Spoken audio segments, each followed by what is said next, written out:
Une photographie de famille unique. 4 générations immortalisées par une petite boîte noire, une caméra de type Brownie en octobre 1953. Une réunion de famille très spéciale et qui pouvait littéralement passer à l'histoire. Ma mère avait récemment fait l'acquisition d'un appareil photo. L'une de mes tantes était également là. Je crois qu'elle vivait avec ma grand-mère ou mon arrière-grand-mère à l'époque. Cette tante a insisté pour que nous profitions du fait que nous étions toutes là ensemble en vacances pour prendre une photo. Il était tellement rare que nous soyons toutes ensemble. Et nous avons photographié les 4 générations. Teresa Bent, alors âgée de 10 mois, était la personne de la 4e génération sur la photo. C'est elle qui, plusieurs années plus tard, allait découvrir un lien surnaturel entre ce jour de 1953 et le passé. Je suis assise sur les genoux de mon arrière-grand-mère et derrière elle se trouvent ma mère et ma grand-mère. Presque 40 ans ont passé. Certaines générations se sont éteintes. Teresa est maintenant mariée et a sa propre famille, mais elle garde confusément le souvenir de ses ancêtres et de la photo des 4 générations. Un jour, elle décide d'encadrer cette photo afin de la conserver pour les générations futures.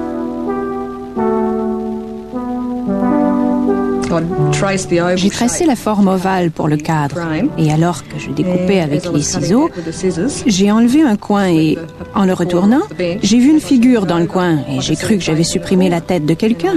Mais quand j'ai retourné la photo, les 4 générations étaient toujours là. Alors je me suis dit, qui est cette personne? Dans le coin supérieur gauche de la photographie, le coin que Teresa a enlevé, on peut voir une image fantomatique, une image qui, d'une certaine manière, semble familière. Elle semble tellement familière que Teresa va fouiller dans les archives familiales. Elle remonte jusqu'à la 5e génération pour y découvrir une photo de son arrière-arrière-grand-mère, Anne Mail. Je les ai apportées toutes les 2 pour les montrer à maman. Je lui avais téléphoné avant et je lui avais dit ce qui était arrivé. Elle était totalement ébahie parce qu'elle ne connaissait pas l'arrière-arrière-grand-mère. Aucune de nous ne la connaissait. Elle était morte depuis longtemps, mais en la regardant et en la comparant à la photo, il n'y avait aucun doute. C'était bien elle. Et le reste de la famille était d'accord. L'arrière-arrière-grand-mère Mail s'était subitement introduite dans la photo qui avait été prise en 1953.